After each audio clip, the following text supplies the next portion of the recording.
এই তোমরা কারা গো যারা বাচ্চার বাবাকে বলছো যে ভাই তুমি তোমার মতো ভিডিও করো? থাক না, ওর নাম নিতে হবে না। ও যেমন আছে, ও যেমন নিজের মতো আছে, ও তো কারোর নাম নিচ্ছে না, ও নিজের মতো ভিডিও করছে, তুমি নিজের মতো ভিডিও করো। কি দরকার? নিজের জীবনে এগিয়ে চলো, ভালোভাবে ভালো করে বাঁচো। তাদের জন্যে বাচ্চার বাবা বলছে। কি বলছেন আপনারা? চোরকে চোর বলে মনে করেই দিতে হবে না? ওই জন্য বাচ্চার বাবা রোজ এসে এসে মাঝে মাঝেই ওই যে আপনাদেরকে বলেছিল না যে ডেমো দেবো, এবার বলে ফেলেছে। এবার আপনারা হয়তো ভাববেন যে লে হালুয়া চলো ডেমো দেবে বলে আর দিল না, অতএব ভাট বকছে, ফালতু বুজরুকি দিচ্ছে। ওই জন্যে বাচ্চার বাবা সেদিনকে ডেমোটা দিতে এসেছিলো। না হলে বাচ্চার বাবার কোনো দরকার ছিল না, বুঝতে পারলে তো? না হলে এমনিতে বাচ্চার বাবার কোনো ইচ্ছাই নেই কন্ট্রোভার্সি করার, বইয়ের নাম নিয়ে ইচ্ছাই নেই, ঠিক আছে? আর চোরকে চোর বলে মাঝে মাঝে সোশ্যাল মিডিয়াতে এসে বলতে হয় তুমি চোর, বউ তুমি চোর, বউ তুমি চোর, মাঝে মাঝে বললে, আচমকা বললে না, বইয়ের নাম নিয়ে বউ চোর করে চেঁচালে না, ইউটিউব থেকে আবার না ইউএসএ থেকে ডলারে টাকা আসে। ওই জন্য মাঝে মাঝে ওই পুরনো পাতিকটা ভুলতে পারে না বাচ্চার বাবা। বউ তুমি চোর, বউ তুমি চোর বলতে চলে আসে, তাই তো? তোমরা ঠিকই ধরেছো। আজকে আমি বাচ্চার বাবাকে নিয়ে ভিডিও করতে বসেছি। তো চলো বন্ধুরা, ওয়েলকাম টু বিলিস ব্লগ। আশা করি তোমরা সবাই খুব ভালো আছো, আমিও খুব ভালো আছি। একটা মশা, তো যাই হোক, খুব ভালো আছি। তো ভাবলাম যে বাচ্চার বাবা কন্টেন্ট দিচ্ছে, আর ভিডিও করবো না? বাচ্চার বাবা তো চাইছে তাকে নিয়ে ভিডিও হোক। ভাই দেখো, সবারই কুঁজোরও ইচ্ছা হয় চিত হয়ে শুতে। তো আমরা কন্ট্রোভার্সি ক্রিয়েটাররা একটু আধটু, যদিও আমার ভিডিও সবাই খুব একটা সবার কাছ পর্যন্ত পৌঁছয় না, তবুও আমি চেষ্টা করবো বাচ্চার বাবার ভিউজটা একটু তুলতে। কারণ আফটারঅল সবাই বলে কি না যে কন্ট্রোভার্সি করলে নাকি চ্যানেল বিরাট হাই লেভেলে চলে যায়। যদিও আমি মানি অ্যাজ এ কন্ট্রোভার্সি ক্রিয়েটার, যে সমস্ত ব্লগাররা কন্ট্রোভার্সির সাথে যুক্ত হয়েছে তাদের চ্যানেল না ট্যাস ন্যাস হয়ে গেছে, ধ্বংস হয়ে গেছে। তো যাই হোক, বাচ্চা বাবা শখ গেছে কন্ট্রোভার্সি ছুটছে। কী বলছে না, প্রচুর জমি ছিল, সেই বিরাট 100 বিঘা জমি ছিল, 140 বিঘা জমি ছিল, সবই ছিল, এখনও আছে, তবে সেটা বাচ্চার দাদুর নামে আছে, বাচ্চার বাবার নামে কিছু নেই। এবার বাচ্চার দাদু এত বড় মনের মানুষ যে বাচ্চার বাবার সাথে একবার কি না কি ঝগড়া হয়েছিল, সঙ্গে সঙ্গে বাচ্চার মায়ের নামে জমি লিখে দিতে চেয়েছিল। ভাই এটা যে কত বড় গুল সেটা তোমরা বুঝতেই পারছো। কারণ ভাবো, এই যে কথাটা বাচ্চার বাবা বললো, এটা থেকেও কিন্তু একটা কন্ট্রোভার্সি উঠে আসছে। এবার তোমরা বলবে কি কন্ট্রোভার্সি? দেখো, হিসেব মতো এই যে কথায় কথায় বলে যে বাচ্চার পিসি মানে আমাদের সৌমালি, তাকে নাকি ভালোভাবে তৈরি করবার জন্য তার মামার বাড়িতে রেখে এসেছে। তাহলে হিসেব মতো দেখতে গেলে চলো, তাকে তো ভালোভাবে তৈরি করার জন্য, ভালো করে তাকে মানুষ করার জন্য, ভালোভাবে চাকরি বাকরি যাতে পায়, একটা মেয়ে হয়ে সুন্দরভাবে গড়ে ওঠে, সেই জন্য শহরে দিয়ে দিয়েছে দিদার কাছে মানুষ, ঠিক আছে? তার মানে এরা মন প্রাণ থেকে মানে যে তাদের একটা কন্যা সন্তান আছে, তাই তো? তো ঠিক আছে চলো, তাহলে হিসেব মতো সমস্ত কিছু অধিকার যেমন বাচ্চার বাবার সম্পত্তির উপর থাকবে, তাহলে সৌমালিরও থাকবে। তাহলে বাচ্চার বাবার সাথে বাচ্চার দাদুর ঝগড়া হলো, মেনে নিলাম, বাচ্চার বাবাকে কিছু দেবে না। কিন্তু হট করে বাচ্চার পিসিকে ডিঙিয়ে, মানে নিজের ছেলের পর কাস্তান নিজের মেয়ের নামে লেখার কথা না ভেবে নিজের বৌমার নামে কেন লিখতে চেয়েছিল? কেন চেয়েছিল? এখানেই বিরাট বড় মিথ্যে। তারপর তো আবার বাচ্চার দাদু লিখে দেবে বৌমার নামে। ভাবতে পারা যায়? তোমরা তাহলে চিন্তা করো কি অবস্থা। যেখানে তার বৌমা চলে যাবার পরে একজন গার্জিয়ান হিসেবে, ছেলের বাবা হিসেবে, একজন সুযোগ্য শ্বশুর হিসেবে, মানে যে যোগ্য, তাকে যে আমি সেই জায়গাটা দেবো যে আমার শ্বশুরমশাই মানে কি? আরেকটা বাবা, মেয়েরা বাপের বাড়ি ছেড়ে শ্বশুরবাড়িতে এসে আরেকটা বাবা পায়, তাই তো? সেই বাবার জায়গাটা শ্বশুরবাড়িতে, মেয়েরা ভাববে যে শ্বশুরবাড়িতে এসে বলা হয় যে আমরা বৌমা নয় মেয়ে পেয়েছি, ঠিক আছে? তাহলে আমাদের কাছ থেকে যেমন, মেয়েদের কাছ থেকে যেমন, মানে বৌমার কাছ থেকে যেমন মেয়ের আচরণটা পাবে, মানে মেয়ের আচরণে যেসব ক্যারেক্টারিস্টিক্স থাকে আর কি, মানে একটা মেয়ে হয়ে যেরকম বাবা মা বলে সংসারটাকে, মানে আমরা যেমন নিজের বাপের বাড়িতে বাবা মাকে ভালোবাসি, সেরকম শ্বশুর বাড়িতে শ্বশুর শাশুড়ি মনে না করে তাদেরকে বাবা মা রূপে ভালোবাসতে হবে, এটাই হচ্ছে মেন কথা। তাহলে সেই জায়গায় দাঁড়িয়ে তাদের তিনারও কি যোগ্য প্রাপ্য ছিল যে বাপের বাড়ি থেকে এসে শ্বশুর বাড়িতে আসার পর তার শ্বশুরমশাই তাকে মেয়ে হিসেবে ভালোবাসবে, তাই তো? সেই জায়গায় বাচ্চার বাবা বলছে যে তার নিজের মেয়েকে সরিয়ে দিয়ে কার নামে করেছে, কার নামে করার কথা ভেবেছিল, বাচ্চার মায়ের নামে করে দেবে, ঠিক আছে? প্রথমত এটা যোগ অফ দ্য ইয়ার। এবার কেন ইয়ার সেটাই তোমাদেরকে বোঝাচ্ছি। তাহলে কোন শ্বশুরমশাই বৌমার যখন কোনো কিছু একটা ভুল ঘটিয়ে ফেলে, বা কোনো একটা যদি তার লাইফে যদি কোনো ভুল পথ থাকে, একটা অল্প বয়সী মেয়েকে বৌমা করে নিয়ে আসা হয়েছে, আজকে যদি পেটের মেয়ে থাকে, পেটের মেয়ে যদি কোনো ভুল পথে যায়, বাবা মা কি সোশ্যাল মিডিয়া ক্যামেরা খুলে লোককে জানাতে আসবে যে আমার মেয়ে 20টা ছেলের সাথে প্রেম করছে, বা আমার মেয়ে ওই মুখ একটা ছেলের সাথে প্রেম করে বেরিয়ে চলে গেছে? এটা তো কোনো বাবা মা জানাতে আসবে না। তাহলে ছেলের বউ হিসেবে কেন, যাকে নিজের ছেলের পরে স্থান দিয়ে জমি জমা লিখে দেবে বলেছিল, তাহলে সেই শ্বশুরমশাই কেন ক্যামেরা খুলে এবং তার ছেলেকে কোনো রকম কোনো বকা না দিয়ে, শাসন না করে, আগে তো আমি ঘর শাসন করবো, তারপর আমি বরকে বলবো, তাহলে ছেলেকে কেন সঠিক পথে সেদিন চালনা করলো না যে ক্যামেরা বন্ধ কর, বৌমার সাথে কথা বল এবং নিজেদের মধ্যে ঝামেলাগুলো বুঝে নে। আমার সংসারের কথা, আমার বৌমা, আমার মেয়ে, সে ভুল পথে গেছে। আজকে যদি তোর নিজের দিদি বা বোন হতো, সে যদি ভুল পথে যেত, তুই কি ক্যামেরা করে সেটা বাইরে ফেলতিস, ছড়াতিস না? তাহলে সেই কথাটা শ্বশুরমশাই হয়ে কেন বললেন না? তবে তো আমরা বিশ্বাস করব যে ছেলের নামে জমি না লিখে দিয়ে বউয়ের নামে জমি লিখতে গেছিল, তবে তো আমরা বিশ্বাস করবো। কি গো বাচ্চার বাবা, আমরা ভাত খাই, আমরা গাছ খাই না দিনের বেলা? তো যাই হোক, তাহলে তবে তো আমরা বিশ্বাস করব। কিন্তু দেখা গেছে উভয়ে, শ্বশুরমশাই শাশুড়ি মা, ক্যামেরা খুলে টিনার নামে যথেষ্ট রকম বদনাম করেছেন। এবং শুধু তাই নয়, আমাদের পাতানো দিদি কিমা মাসিকে ঘরে ঢুকিয়ে হরিনাম কীর্তন হয়েছে বৌমার নামে। বৌমা গামলা বলে নাতিকে দিয়ে মোতানো হয়েছে, গামলায় মাছ খেলানো করানো হয়েছে, বিভিন্ন রকমের মাছ, জিয়ানি মাছ খেলানো হয়েছে, তাই তো? সেগুলোতে কে কারা কাদের ইয়ে ছিল, মানে কি বলবো ওটাকে, সাপোর্ট ছিল?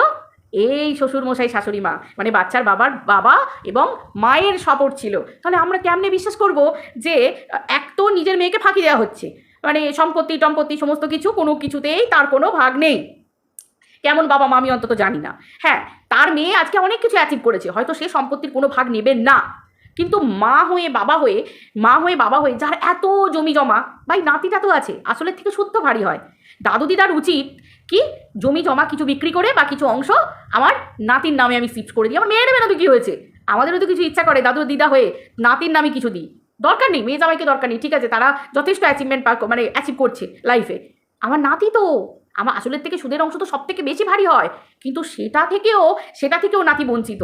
তারপরে তো আমরা সোশ্যাল মিডিয়ায় বিরাট কিছু দেখেছি, মেয়েকে নিয়ে যখন একদিকের মানুষ, বিদেশের মানুষ, মানে আমাদের দেশের বাইরের লোকজন যখন নোংরা কথা বলছে, দেশের লোকজনও শুয়ে দিচ্ছে মানে অন্য পুরুষের সাথে, তখনও বাবা মা চুপ, তাই না? কেমনে বিশ্বাস করবো আমরা, কেমনে বিশ্বাস করবো? এমনকি আমাদের বাচ্চার বাবার বউ, মানে এখন লিগ্যাল বউ যখন বেরিয়ে গেছিল, বাড়ি ছেড়ে যেতে বাধ্য করা হয়েছিল তাকে, তারপর তার ব্যাংক অ্যাকাউন্ট থেকে কি লক্ষ টাকা নয় হয়েছে, তুলে নেওয়া হয়েছে, সেটারও তো প্রমাণ আছে। বউ যাবার পর টাকাটা তুললো কে তুললো, কারা তুললো? বাবা, বউ নাকি চোর, ওই যে বউ চোর করে মাঝে মাঝে বলতে বসলে নিজেরও ওই তোমার ওই কী বলে, চ্যানেলটা একটু করে পিটপিট করে ওঠে, পিটপিট করে ওঠে, মানে চ্যানেলটা পিটপিট করে ওঠে, মানে একটু নড়ে চড়ে বসে আর কি, বুঝতে পেরেছো তো? মানে চ্যানেলের ভিউসটা একটু পিটপিট করে বাড়ে। একটু কন্ট্রোভার্সি করতে হবে তো, কন্ট্রোভার্সি ছোঁয়া লাগা মানে বিরাট তত করে দেবে। নিতে পারবে তো বাচ্চার বাবা, নিতে পারবে তো? তোমার নিজের চ্যানেলের নিজের ভিউয়ার্সরাই বলছে ছেড়ে দাও না, যা হবার হয়ে গেছে, কি দরকার, এটা নতুন করে কিছু নেই। একজন ভিউয়ার আবার লিখেছে, তুমি যে কালকে যে এটা শোনালে, আজকের ভিডিওতে লিখেছে যে তুমি যে কালকে শোনালে ভাই, মানে নাম করে বলেছে বাচ্চার বাবা, ভাই তুমি যে কালকে রেকর্ডিংটা শোনালে, ওখানে তো টিনা বলছে যে ঠিক আছে, হয় তুমি বাচ্চা রাখো, না হলে তুমি আমাকে দিয়ে দাও। ভালোই তো বলেছে। আমি বুঝতে পারলাম না ওই রেকর্ডিংটার মধ্যে বাচ্চার বাবা কী নেগেটিভিটি পেলো, কি নেগেটিভিটি বইয়ের নামে ছড়ালো। এটা তো টিনা বড়ই হয়ে গেল, টিনা তো বাচ্চাটাকে নিতে চেয়েছিল যে হয় তুমি দিয়ে দাও আমাকে, আর না হলে তুমি রাখো, যেটা খুশি। টিনা তো বলেই দিয়েছে বিয়েটার মধ্যে, হয় তুমি আমাকে দিয়ে দাও, আমার নিতে কোনো অসুবিধা নেই, বাচ্চা রাখতে কোনো অসুবিধা নেই, সে তো মা হয়ে বলেছে, তাহলে তাকে তো তুমি ওপরেই করে দিলে। মানে না পুরো পাগলে গেছে, মানে চারিদিকে এত কন্ট্রোভার্সি হচ্ছে, সবার চ্যানেল উঠছে চচ্চর করে, কয়েকজনের চ্যানেল, সেটা দেখে না উদ্বুদ্ধ হয়ে গেছে। ওই জন্য বলছে যে মানে আমি জন্মে কোনোদিন বাপকালে শুনিনি যে বাড়িতে যদি কেউ চুরি করে, এই থানা পুলিশ না করে, প্রশাসনের দ্বারস্থ না হয়ে, এই সোশ্যাল মিডিয়াতে এসে তুমি চোর, বউ তুমি চোর। আচ্ছা বলি, যদি বউ চুরি করে নিয়ে যায়, তাহলে প্রশাসনের দ্বারস্থ হও না, প্রশাসন কিচ্ছু করতে পারছে না, নড়ে চড়ে বসতে পারছে না, তাহলে কোথায় আসতে হবে? প্রশাসন তো কিছু করতে পারছে না, কেন করতে পারছে না? না কারণ প্রশাসন তো বলে দিয়েছে যে কোনো প্রমাণ নেই, উইদাউট প্রুফ আমরা কিছু করতে পারবো না। দেখো প্রশাসন এমনই, থানা পুলিশ প্রশাসন এমনই, সত্যমেব জয়তে, সত্যের সবসময় জয় হয়। ভাই যে দোষী নয় তাকে জোর করে কেউ দোষী করিয়ে দিতে পারে সাধারণত, করাতে পারে না তো? অবশ্যই হ্যাঁ, কালে ভদ্রে সেটা হয়ে যায়, কিছু জিনিস হয়ে যায়, সেটা মানে চিন্তা ভাবনা সব কিছুর বাইরে যেগুলো থাকে, এক্সেপশনাল সব জায়গাতে হয়। তবে কি সাধারণত কোনো নিরপরাধ চট করে দোষী সাব্যস্ত হয় না, এই আশাটাই আমরা আমাদের আইন কানুন প্রশাসনের ওপর ভরসা রাখি। তো সেই হিসেবে তাহলে বউ যদি চুরি করে নিয়ে যায় গয়না, সেখানে প্রশাসনের দ্বারস্থ না হয়ে সোশ্যাল মিডিয়ায় এসে বারবার বলতে হয় বউ চুরি করেছে। ভাই আমি বুঝতে পারি না, পুকুর হচ্ছে, পুকুরে মাছ ছাড়বে, তুমি বিজনেস করবে, আচ্ছা কাছে একটা পুরুষ মানুষ হয়ে তুমি সেটা করো না। তোমার সন্তানটাকে তুমি নিজের কাছে রেখে দিয়েছো, মায়ের কাছে দাওনি। বউ খারাপ, তাই জন্য বাচ্চাকে দেবো না। অনেক খেলা তো আমরা দেখে নিয়েছি, আর কত দেখবো, কত দেখবো। আর ওই তুমি যে পাতা চোতা নিয়ে বসেছো, ওগুলো পুরনো, আর পাতা চোতা পুরনো। তোমার বউ চুমু খেয়েছে, তোমার বউ শুয়ে পড়েছে, তোমার বউ পেট ফুলে গেছে, আবার পেট চুমসে গেছে, আবার পেট ফুলে গেছে, পেট চুমসে গেছে। ইয়েস, এটাই এটাই এক্স্যাক্টলি এটাই এটাই বহু কন্ট্রোভার্সি ক্রিয়েটার মিন করেছে। টিনাকে প্রেগনেন্ট বানিয়ে দিয়েছে, আবার চুমসে দিয়েছে, প্রেগনেন্ট বানিয়ে দিয়েছে, আবার পেট চুমসে দিয়েছে, আবার বানিয়েছে, আবার চুমসে দিয়েছে। মানে কতজনের সাথে শুয়েছে, কতজনের সাথে প্রেগনেন্ট বানিয়ে দিয়েছে, তার কোনো ইয়ত্তা নেই। তাহলে আর নতুন করে তোমার আর কি ডেমো আমরা দেখবো বলো তো? হ্যাঁ, মানে তোমার বউকে 100টা পুরুষের সাথে শুয়ে দিয়েছে, তোমরা মজা নিয়েছো, তাহলে আর কি দেখবো আমরা? আর আমরা নতুন করে কি দেখবো? তোমার বউ নিজের দমে জমি কিনছে, তোমার বউ নিজের দমে বাড়ি করবে, তোমার বউ নিজের দমে এগোচ্ছে, তোমাদের কারোর নামগন্ধ থাকে না। অথচ মাঝে মাঝেই তোমাকে যে খিচুনি রুগীদের মতো এসে বসে পড়তে হয়, বউচোর বউচোর বউচোর। মাঝে মাঝে যেন মনে হয় করে বোম্বদত্তি ঘাড়ের উপর চেপে বসেছে, মানে নিজে বলছে না, কেউ বলানো করাচ্ছে। মানে কি এটা, কি একটা পুরুষ মানুষ তো? হ্যাঁ, আমরা তো দেখে নিয়েছি তুমি কি করে ঘর করেছো, বাড়ি করেছো, তোমার কত জমি তুমি বিক্রি করেছো, কত সুন্দর করে ঘর করেছো, কিভাবে করেছো, কোথা থেকে গিফট এসেছে, কোথা থেকে সব টাকা পয়সা উঠেছে, সব আমরা দেখে নিয়েছি। নতুন করে কিচ্ছু দেখার দরকার নেই, তোমার যোগ্যতাও দেখা হয়ে গেছে, তোমার বইয়ের যোগ্যতা আমরা দেখে নিয়েছি, তাই তো? আর নতুন করে যদি আসো না, হাস্যকর, তোমার ভিউয়ার্সরাই তোমার উপর হাসছে, তারাই বিরক্ত হয়ে যাচ্ছে, তারা বলছে তোমার কাছে হিরে আছে, হিরে, তোমার সন্তান আছে, তুমি চেয়েছিলে তোমার বাচ্চা তোমার কাছে থাকবে, ব্যাস তোমার কাছে আছি, তাহলে তোমার জীবনে আর কি চাই? তুমি চেয়েছিলে তোমার বউ দুশ্চরিত্রা, তোমার কাছে থাকবে না, তুমি রাখবে না, তুমি নতুন করে জীবন শুরু করবে, করেছো, তাহলে তোমার প্রবলেমটা কোথায়? তোমার মা চেয়েছিল সংসারটাকে নিজের হাতে রাখতে, কোনো ছেলের বউ কেউ হাতে নিতে পারবে না, তোমার মায়ের হাতে সংসার আছে, তোমার তোমার বউ আউট, এখনো পর্যন্ত তুমি বিয়ে করোনি, তাহলে তোমার মা বাবাকে বলো নতুন একটা বিয়ে দিতে। দেখি না নতুন বউ নিয়ে তুমি কত সুন্দর করে সংসার করো, তোমার মা তোমার পরিবার সবাই কত সুন্দর করে নতুন বউ নিয়ে সংসার করে, আমরা একটু দেখি। তারপরে দেখি না ওই রকম অসতী অলক্ষী মা তো যোগ্য নয় সন্তানের, এবার দেখি তাহলে তুমি কত যোগ্য মাতা আনতে পারো, তারপর তোমার কতটা ডিমান্ড বাজারে সেটাও আমরা দেখি। কত ভদ্র ঘরের মেয়ে, কত ভালো মেয়ে, কত ট্যালেন্টেড, কত মানে কি বলবো, মানে মানে হাইফাই লেভেলের কত মেয়ে এসে তোমাকে বিয়ে করে, আমরাও তো একটু দেখতে চাই। মানে কুচ ভি, হ্যাঁ, মাঝে মাঝে এসে চেল্লানো, চোর মনে করিয়ে দিতে হবে, তাই বুঝি? ভাই কোন কোন চোরকে? মানে থানা পুলিশে কেউ চুরি করলে তাদেরকে ধরে নিয়ে যায়, দুদিন পর তাদের ছেড়ে দেয়, শ্রীঘরে রাখে, তাদের একটু চিন্তাভাবনা চেঞ্জ হলে তাদেরকে ছেড়ে দেয়। কোনো প্রশাসনের লোককে তো দেখি না রাস্তায় সেই কারোর সঙ্গে দেখতে পেলে এই চোর, মাঝে মাঝে তার বাড়িতে গিয়ে ধরে বলে আসে যে এই চোর, এই তুমি চোর, এই তুমি চোর। এর জন্য না পেটে বিদ্যে বুদ্ধি থাকতে হয়। হ্যাঁ, এই ধরনের কথা বলা মানে এখন লোক হাসি করানো, মানে নিজেকে হাস্যকর প্রমাণ করা, আদারওয়াইজ কিচ্ছু না। মানে পেটে বিদ্যে থাকলে না মানুষ নিজের ভালোটা বোঝে। ভাই তোমাকে দেখে বুঝতে পারা যায় যে তোমার পেটে বিদ্যে নেই, কারণ তুমি নিজের ভালোটা বুঝতে, ঠিক আছে?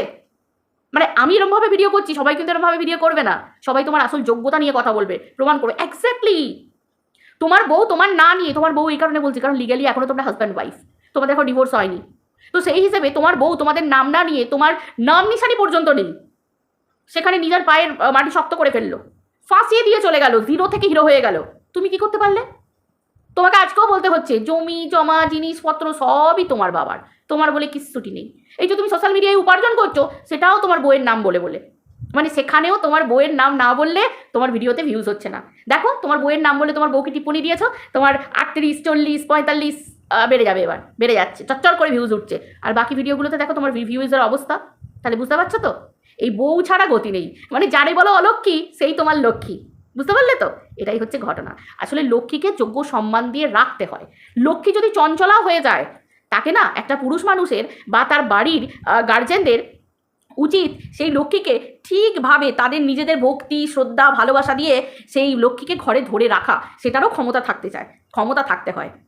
এই লক্ষ্মী কেন বললাম? একটা বৌমা যেমন লক্ষ্মী হয়, তার নিজের বাড়ির মেয়েও যেমন লক্ষ্মী হয়, বৌমাও লক্ষ্মী হয়। ওই জন্য প্রথমে আমি উদাহরণটা দিয়েছিলাম যে আজকে যদি তোমার বাড়ির বোন বা মেয়ে হতো, তাহলে পারতে সোশ্যাল মিডিয়া এভাবে রাতারাতি বিক্রি করে দিতে, বউকে যেমন বিক্রি করলে নিজের বোনকে বিক্রি করতে পারতে।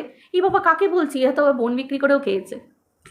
এই জন্যই পাবলিক তোমাদের দেখে হাসে, কারণ না তোমাদের সংসারে বইয়ের কোনো জায়গা ছিল আছে, না তোমার বোনের কোনো জায়গা ছিল আছে, কিচ্ছু নেই। তোমাদের কাছে টাকা ইম্পর্টেন্ট, সেটা তোমরা বুঝিয়ে দিয়েছো। যাই হোক, যা হয়ে গেছে, মানুষ তো নতুন করে বাঁচতে চায়, বাট না, তোমাদের কন্ট্রোভার্সি চাই। ভালো কথা, তুমি কন্ট্রোভার্সি চাইলে আমরা কন্ট্রোভার্সি ছড়াবো, আমরা কন্ট্রোভার্সি করবো, আমরা কন্ট্রোভার্সি ক্রিয়েটাররা কি জন্য বসে আছি? সমালোচনা করার জন্য তো। যাই হোক বন্ধুরা, চলো ভিডিওটা এই পর্যন্ত রাখছি, আবার দেখা হচ্ছে পরে ভিডিওতে। সবাই ভালো থেকো, টাটা।